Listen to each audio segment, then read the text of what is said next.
right, hi everyone. Rocket's here as well. Say hi, Rocket. He's been, yeah, he's growing so much. Like, look how big he is. Do you guys remember when I first introduced him, like about a year ago? And he was so tiny, and yeah, he's grown so much. Oh my gosh, his fur is definitely getting longer. I wish it grew a little bit longer. For those of you who have long haired cats, yeah, please let me know how to like best take care of their fur. I mean, we do give him salmon oil and I brush him every day, but I still feel like part of his fur is like a little scraggly and stuff. But anyway, hi everyone, my name's Audrey. Welcome to my live stream. Hi Linda, thanks so much for being here. Yeah, don't be shy. Please say hi. Let me give Rocket a treat and maybe he'll, well, yeah, maybe he'll come back. Rocket? Yeah? You want a treat? He's like very affectionate and yeah, let me show you guys. He actually knows some pretty good tricks. Let me make some room. Rocket, can you show everyone? Okay, sit. Good boy. Paw. Paw. Good boy. High five. Good boy. Kiss. Mwah. Those are about all the tricks that he knows. I want to try to teach him like turn around or I think roll over will be way too hard, but I want to try to, yeah, teach him turn around or like maybe down, but I don't know if he'll like really get that. So good boy. Mwah. Hi Linda. Oh, you love your second larger mug. Yay! I'm so glad it arrived safely. Thank you so much for purchasing from my shop. I'm really, really happy that you're happy. Thank you so much. If you're wondering what Linda is talking about, I do have an online shop. Maybe I can link that mug for you. Actually, this link will be for all the mugs. I only have 3 mugs or 3 mug designs. So yeah, check the chat. Yeah, I don't like, I really wanted to, sorry, now I got some of Rocket's fur on my face. I really wanted to design mugs because you know, everyone has like a million mugs and I really didn't want to add to the clutter, but at the same time, I wanted mugs that weren't just, I don't know, that like fit my aesthetic, if you know what I mean, you know? So, meow. Yeah. Yay, thank you, thank you. Okay. Well, I'm so glad you guys are here. And yeah, thank you for being flexible with the schedule. Let me see. I do want to color today, so I'm going to be coloring out of this Into Gardens Coco Wyo Coloring Book, and there's another page that I came across that I was really excited about. But before I get into that, let me quickly talk about my next live stream, which will actually be the Monday, the 31st. So regular time like I used to go. So live Monday, March 31st. So make sure to tune in at that time. But yeah, thank you so much for being here. Hopefully today I won't have any technical difficulties because last time I did. So as I was flipping through this book, I mean, just every page is just so flipping cute. It really is. So this is the one that I did last time, so make sure to check out that video. But I thought about doing this page today because this houseplant here is the Monstera, and it looks like my Monstera adansonii. I know it's kind of confusing. People might mistake this as the Monstera deliciosa, but there's actually a difference. This is a Monstera adansonii. But anyway, doesn't really matter. But it's the Monstera variety, and I have this plant, but it's sadly kind of dying. So I thought maybe I'll color this page in hopes that it will, I don't know, revive itself. I tried to take care of it. I've tried to prune it, but it's also my fault. It's in a place where it doesn't get, well, it's next to a draft or a vent. So that's number 1, no. And then it does get a lot of sun. So at least I have that. But I was just telling my husband today, like we don't keep our house like super warm like a greenhouse. So it is kind of chilly in our house, or it's like, it's regular temperature, but not warm. And so I feel like my plants are like really having a hard time like surviving the cold, harsh winters in Chicago. So yeah, I mean, that plant is going on like 4 years and I feel like it's barely surviving. So, oh well. Hi, Black Coco. Thank you so much for being here. Yeah, I am good. How are you guys? Let me know. So yeah, let's color this page today. Also, I ordered new acrylic markers from Ohuhu. No, wait, did I? Actually, I don't think I did. I think I wanted to, but actually I didn't. I'm sorry. I take that back. I didn't. But, I have my trusty colored pencils. I also have my other acrylic markers from Posca, as well as the glitter markers that I showed you guys last time. The glitter marker review video is actually going to go live tomorrow, so make sure to check that out. Every color is so pretty. I tested it on both white, like smooth paper, and black watercolor paper. I just wanted to see like how it looks on black paper, so look for that video tomorrow. Oh, all right. Well, I'll have these just kind of like near. Okay. Oh man. So I actually want to tell you guys a story. So I'll turn on some music later, but I'll tell you the story as I'm coloring. So what happened last week? So something happened last week where I was actually kind of scared for the first time to be in my neighborhood. And trust me, this is a very safe Chicago neighborhood. Like, I'm in a very safe place. But what happened was last Wednesday night, a 12-year-old boy went missing. And there was a Facebook post about it. My husband told me about it. And I was like, oh my gosh, like what? Like that kind of stuff just doesn't happen in my area. Like it just doesn't.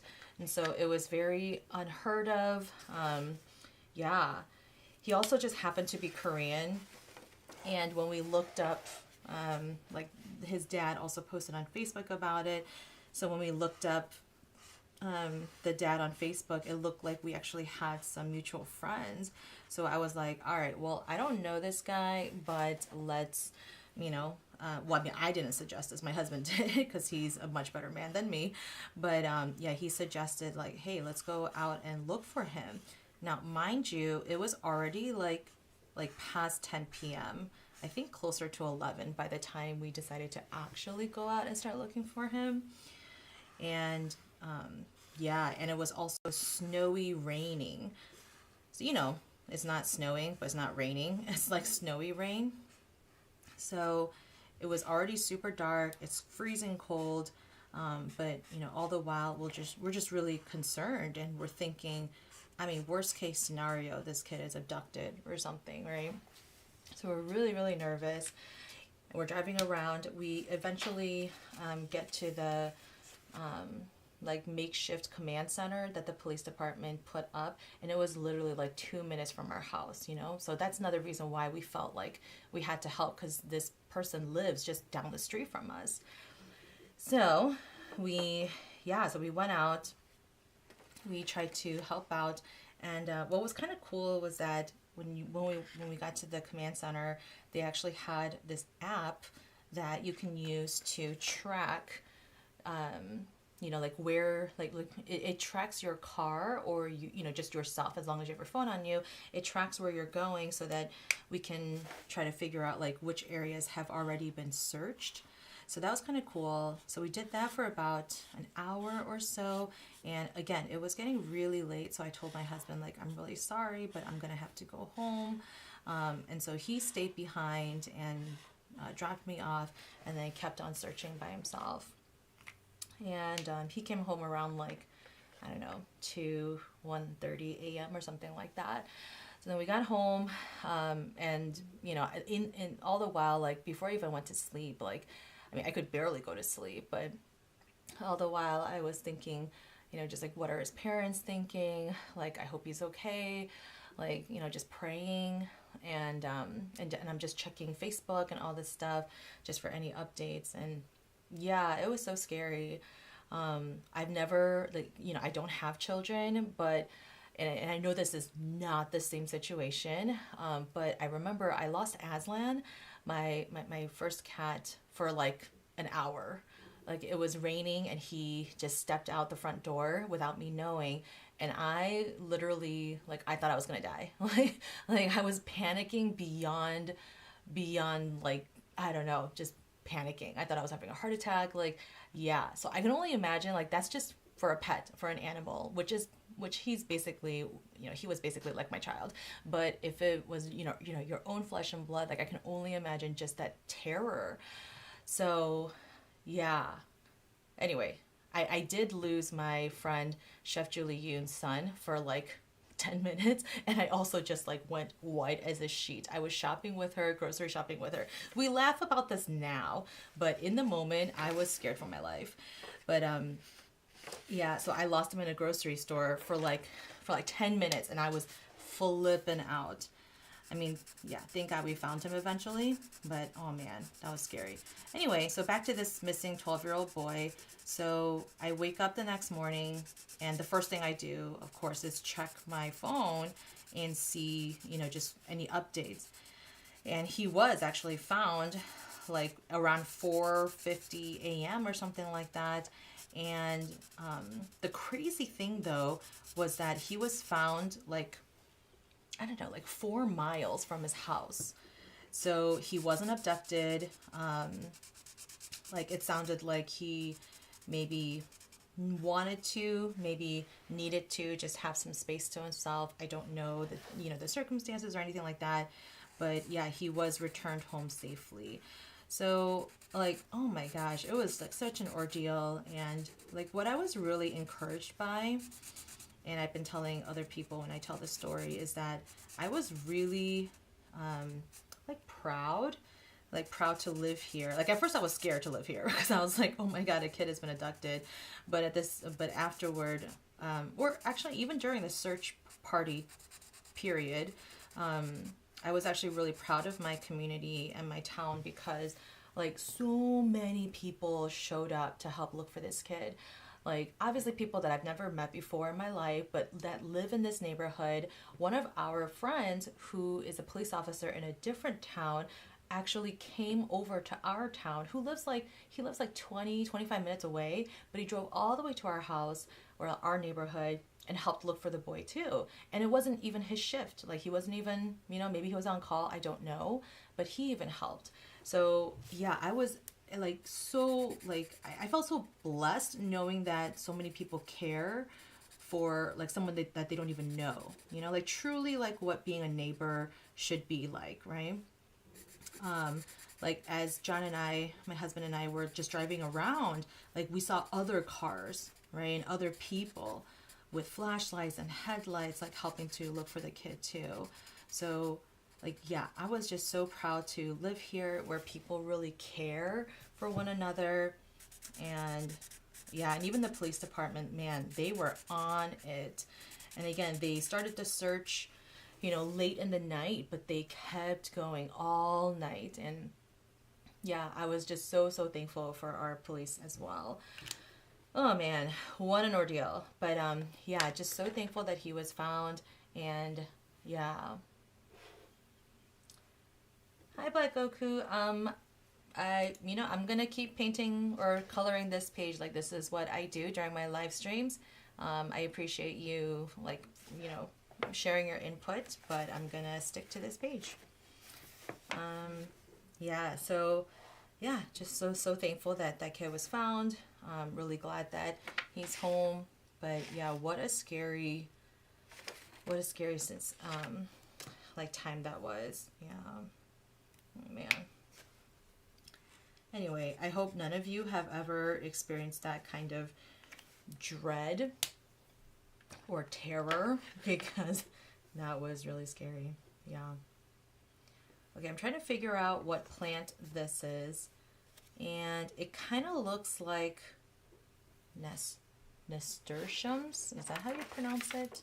Hold on, let me try searching for it. I don't know. Yeah, it kind of looks like nasturtiums, or it could be morning glory flowers. Yeah, it could be like a little bit of both. I don't know. What should I color this as? Just leaves or morning glory flowers? You guys let me know, leaves or flowers? Leaves or flowers. Okay. I'll leave that. I'll come back to that later. But yeah. That was my week last week. I mean, not the whole week, but just part of my week. That was just so scary. Okay, let's do my favorite part, doing wood grains on this. I love doing the wood grains.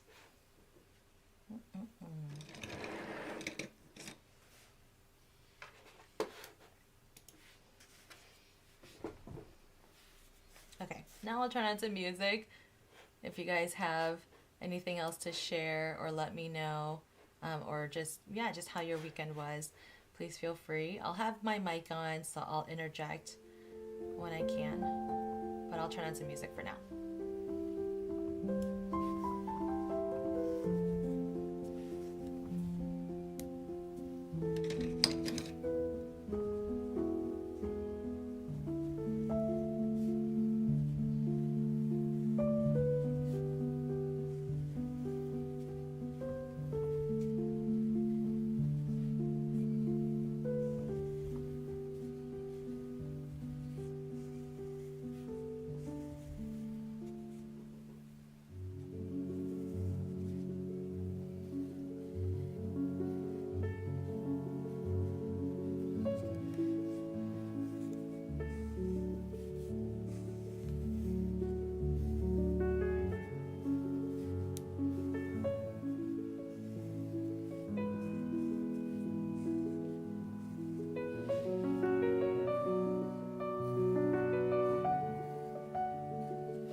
I am gonna do these like the flowers.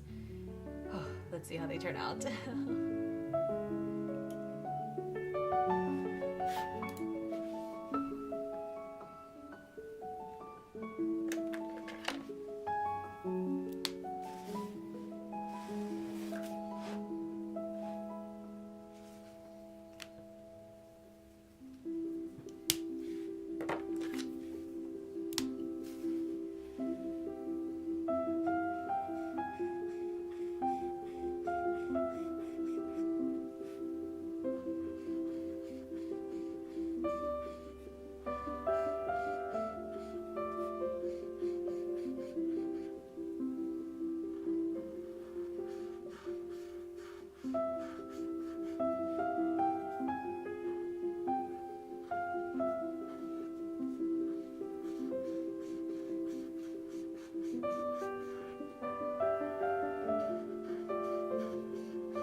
of taking a step back and seeing if there's anything I can add or, I don't know, yeah, edit or change. I'm really glad I went with the Morning Glory flower look. I really like how this turned out.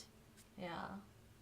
The Morning Glory flower is actually kind of personal, or it means something to me personally because the Morning Glory reminds me of Korea, and I don't know if it's actually still around. I should probably Google that later, but there used to be a stationery company called Morning Glory, and it was all the rage in the 2000s. Like seriously, if you were a Korean kid in the early 2000s, and like we were obsessed with planners, and Morning Glory was like the place to get all of your stuff.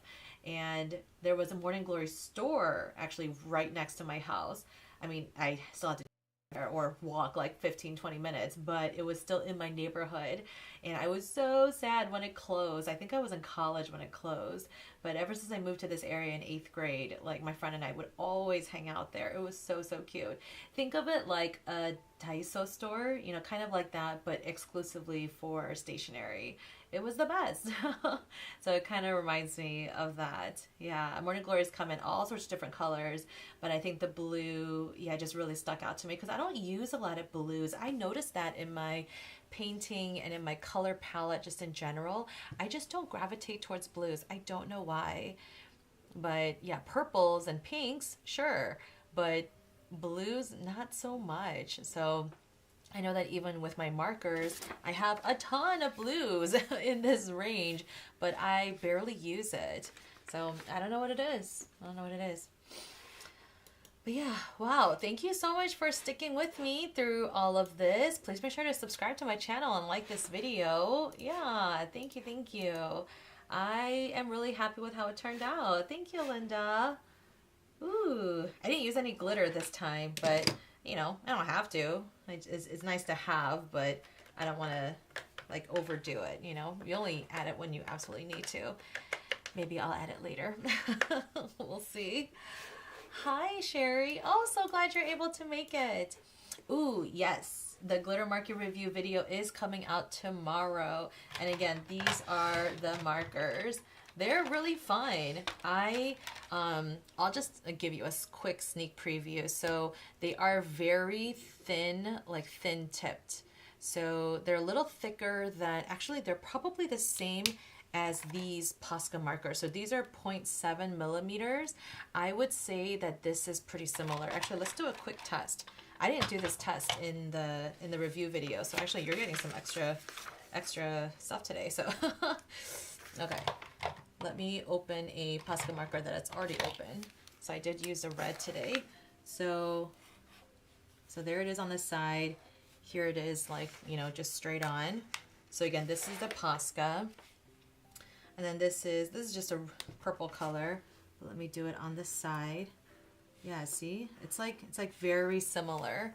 So I would say that this is, yeah, maybe 0.7 millimeters. I mean, it does say, okay, it actually says 0.7 millimeters, but it's pretty fine. Like Posca describes the 0.7 millimeter as their extra fine, I think. I might be wrong, but I think it says extra fine. Okay, it doesn't say it on the packaging or on the pen, but I think they would categorize this as extra fine or fine tipped. Extra fine might be like 0.5 millimeters. Anyway, so it's, you know, very comparable. Obviously the larger Poscas, like this one is 1.6 or 1.8 to 2.5. Obviously these are much bigger. They're more like bullet tipped rather than, you know, fine tip. So yeah, that's pretty cool. Yes, I'm excited for you to watch it too. Like I had so much fun, and I'll show you, Sherry, in my video last week. Let's see. Did I use glitter in this one? I don't think I did. Actually, I did not. Okay. Well, if you look at a couple previous ones, I did use it in that one. But yeah. Thank you so much for being here, you guys. I'm really happy with this. I thought about adding a sky. Excuse me. I thought about adding a sky in the background. But I was like, I'm too tired. It's been a long day. It's been a long day. Anyway, let me quickly get my screenshot. Okay. You guys are awesome. Sherry, I hope your art class has been going well. Yeah. Okay, let me quickly pose for my screenshot. Okay, that's good. Ooh, yeah. I really like being able to use acrylic markers. I will say something that I've noticed in my art practice lately, just as I'm, sketching or just spending time in my sketchbook, is that I'm kind of exploring mixed media a little bit more. Not mixed media as in like collage, so don't confuse those, but more just like kind of using the materials more intuitively, if that makes sense. So I might still use like watercolor or alcohol-based markers or even water-based markers as the base, and I really like using that as the base because it just, it's transparent. So whatever you layer on top, like, you might still be able to, if the next layer is also transparent or, semi-transparent, you can still see the base layers, right? So I think because of my watercolor background, or watercolor training background, I would, like my default is to start with something that's foundationally watercolor-esque. So yeah, so I've started to kind of experiment with using watercolor, but then, adding colored markers. And you guys have seen me kind of using these in my tutorials in the last couple, tutorials. And then acrylic markers is something that I'm slowly venturing into. I'm not as bold to actually use acrylic marker or acrylic paint or acrylic gouache just yet, just because it makes a mess and I really don't want to have that many more acrylic paint tubes or just paint in general, if I can help it. So acrylic markers are the next best thing, and Posca really is like one of the best brands out there. And then yeah, glitter markers. I mean, I kind of just splurged on these. I really don't need these because I have plenty of metallic watercolors and, just metallic paints in general, but this was definitely just a splurge. But I realized that mixing the different mediums or layering them on top of each other, really allowing the textures to show through is very freeing. Sometimes it's kind of stressful because you don't know what you should grab next or what you should layer next. But the more you do it, the more I'm doing it just in my daily, well, I don't get to paint every single day, but maybe 3 times a week, 3-4 times a week in those sessions, yeah, I'm kind of starting to gravitate towards that. I think it's also, when I really think about it, I think I'm also a little impatient. So, well, I mean, I am kind of impatient just in life, but I think that translates into my practice and my art practice too, because sometimes I don't want to wait for the watercolor layer to dry before I add something on. Does that make sense? And so, like, I even use actually it's on the shelf back behind me, but I like using the Neocolor 2 water-soluble wax pastels from Caran d'Ache, and those are actually water-soluble, so that means that you can, lay the color down and, wash it out with paint or with water.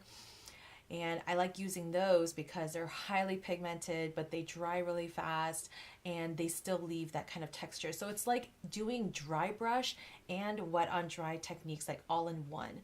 So yeah, it just creates these really magical textures. So anyway, all of that was very long-winded, but just to kind of explain just how I'm sort of evolving as an artist. And I think for those of you who, came to my channel first because of, watercolor or something like that, you might be open to trying something new. I think even when I started exploring gouache 2 years ago, like, it just opened my world up to a whole new possibilities. And I think that's actually what got me to open up to other mediums. I think there was a part of me back then that thought I'm a watercolor girl, till the day I die, right? But I think I'm slowly trying to open myself up. So yeah, so I have another tutorial for Mother's Day, yay, coming up. Actually, where did I put my paintings? Oh shoot, they're all the way over there. Yeah, I'll just have to show you guys when they actually come out. Maybe I'll show you next week. But yeah, I used the Neocolor pastels, watercolors, color pencils, and the gel pen and Micron. Yeah, I used a lot of different supplies. So yeah, and while you can do all of those tutorials with just watercolor, I think, yeah, kind of mixing in different things allows you to, I don't know, just have more fun and yeah, lead into the texture. And especially when you're using cold pressed paper, I mean, why not let the texture do some of the work for you and make your paintings look really interesting? So yeah, I think as I kind of explore the illustrative part of being a watercolor artist, or the illustration world of being a watercolor artist, it's, yeah, it's forcing me in a good way to, yeah, explore different mediums. So anyway, I'm done with that. All right, now what day next week? Thank you, Linda, for asking. Next week, I'll be live on Monday, March 31st. Monday, March 31st at 8 p.m. Central. So Monday, March 31st. Next live stream at 8 p.m. Central.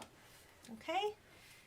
Thank you so much. You guys are the best. So, yeah, I really appreciate those of you who have been to like all of my live streams, like you, Linda, and Sherry. I know you've had to miss a couple because of your art class. No worries. There's definitely never any pressure to, you know, join me every single time, but I really do appreciate whenever you guys do come on, whether you say hi or not. I prefer it if you said hi though, but yeah. All right, so then I'll see you guys next Monday. Please take care. Hopefully the weather is warming up where you are and you can start enjoying all the flowers that'll start blooming very soon. Okay? All right, I'll see you guys next time. Bye.